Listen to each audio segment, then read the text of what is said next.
ও কেন? কেমন একটা দৃশ্য মনে হয় তখন আমি যে কোত্থেকে কথা বলি আমি নিজেও জানি না যে ওখান থেকে আমি কথা বলি। তখন সে যে অনুভব করে কিন্তু সবসময় গান অভিনয়। একটা নাটক করতে গেছিলাম, অভিনয় করতে গেছিলাম, ওই যে একটু আগে একটা গান গেছিলাম, ও মিলন হবে কত দিনে।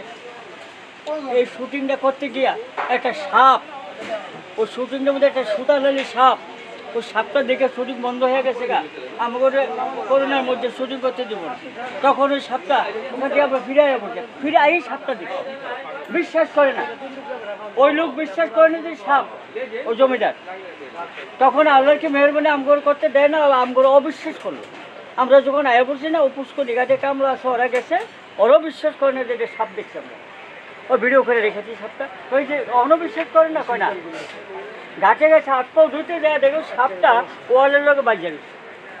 যখন বাইজা দিচ্ছে তখন সাপ সাপ করছে, ওই লাঠি ছোটালে আবার এসে মারছে। সাপটা যখন মারছে লম্বা চিকুন সুতার মতো, মারার সাথে সাথে সবুজ রং হয়ে গেল, মাইকটার রং সবুজ হয়ে গেল। ওই শুটিংটার ওখানে করতে পারলাম না। তখনই ভাবলাম যে শুটিংয়ের মধ্যে গান বাজনা একটা পবিত্র জিনিস যদি গাওয়ার মধ্যে খাইতে পারে। ওই শুটিংটা অন্য না করাতে মালিকের বললাম যে আমগরে বিশ্বাস করলেন না, এখনই দেখেন আল্লাহ আপনার ইমান দান করবে। আপনি চিনবেন এই যে বিক্রমপুর বসছে একটা রাজা গো বাড়ির মতন বাড়িটা, হ্যাঁ উকিল বাড়ি, উকিল বাড়ি, উকিল বাড়ি, বিক্রমপুর উকিল বাড়ি। জজ শাসা জজ বাতি যায় উকিল, ওই বাড়ি থেকে। আর বলবো না ঠান্ডা দেবো, চা ঠান্ডা দেবো, ঠান্ডা করে খাওয়া। চা খান ঠান্ডা করে। যখন দেখলাম যে অভিনয় কাকে বলে, সারাদিনের অভিনয় হলো না। আচ্ছা, চা ঠান্ডা করে খেলে উপকার কি কোন? যখন আমি জুগারি করতাম, অ্যাডভার্টাইজমেন্ট ছিলাম, তখন চা খাইতাম, গরম চা গলায় ঢেলে দিতাম। তখন মানুষকে হাসাইতাম, বলতো একটা আগুনের মতো চাটা খেয়ে ফেললে।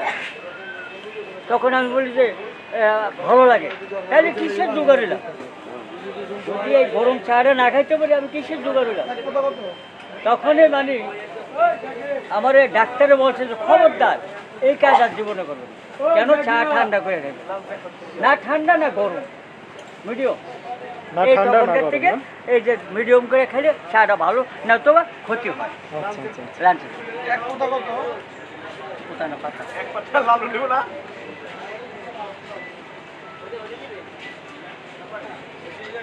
এইভাবে চা তোমার গাড়িয়া থেকে উঠেছ, তাহলে আমার বাদ খায় পরে।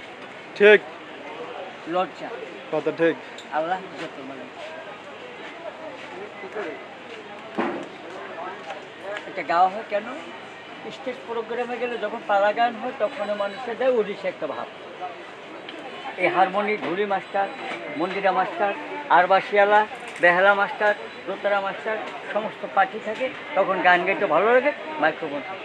কিন্তু এইভাবে গান, এটা তো একটু গাইলাম ভালো লাগলো, কেমন লাগলো, না বাজনা না কোনো কিছু। তাই সঙ্গীত ছাড়া ভঙ্গি হয় না, সঙ্গীত ছাড়া ভঙ্গি হয় না। এই সে গান যে কোনো কিছু, একটা তরকারি বাগালে লবণ না দিলে মজা হবে না জীবনে। ঠিক, তরকারি তো লবণ লাগবো। আর কত কালে থাকবো আমি দুঃখের শাড়ি গাহিয়া, জনমে গেল খাটে গাটে, আমার জনম গেল খাটে গাটে, ভাঙ্গা তরি বাইয়া রে আমার, ভাঙ্গা তরি বাইয়া। পরের বোঝা বহুয়া বহুয়া নৌকার গল হয়ে গেল খুয়া রে, এখন আমার বোঝা কেল ইবেরে,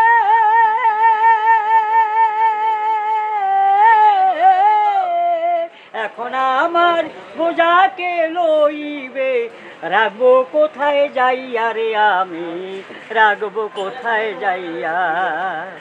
আর কত কালে থাকবো আমি দুঃখের শাড়ি গাইয়া।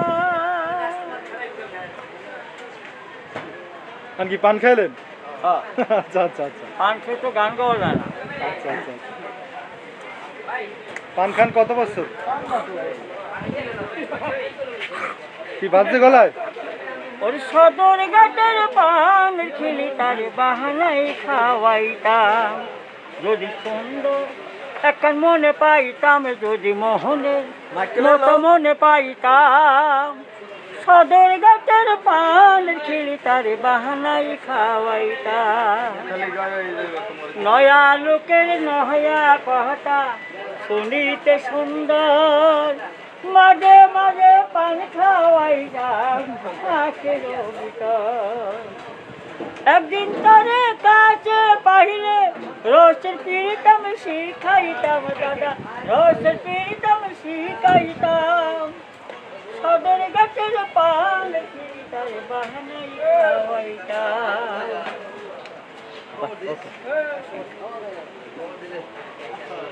আসুক তো হ্যাঁ বলছি ঠিক আছে জিজ্ঞেস কি দেখো ওই বাইক করলে নামাজ পড়তে আমার